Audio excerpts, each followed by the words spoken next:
Ал мындай бастаймыз. Біз енді ванна жоқ болғаннан кейін шараға жылы су құямыз да. Мынаны қызым бүйтіп ашады.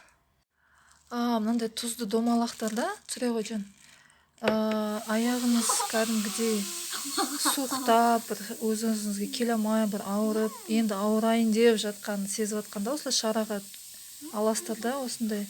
Енді былай жеке өмірде тұзбен де жусаңыз болады. Біз енді сәл енді фаберлікте істегеннен кейін өз-өзіміз осылай нетеміз деп па, еркелетеміз деп па.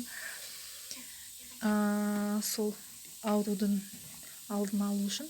Бірақ қазір мына жерде қызық болып тұрғаны, ішінде ойыншық шығады да. Сол қандай ойыншық шығатынын көреміз қазір. Білмеймін, қарашы не. Вот это какая-то вот синенькая. Қазір көреміз не екен. Здесь такая. Иә, ішінде мынандай ойыншық шығады. Құдай. Аю. Иә, мынаған қазір аяғын саласың енді. Жуынып, аурудан да айығамыз.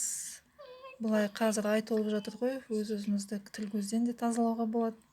Ішінде осындай әдемі ойыншық шығады. Енді ванналарыңыз болса, енді оған тіпті күшті енді ваннаға салып, тұза жату деген ғанибет қой. Сол. Фаберліктен алам деушілер, телефон номер қалдырып кетемін, хабарласыңыздар.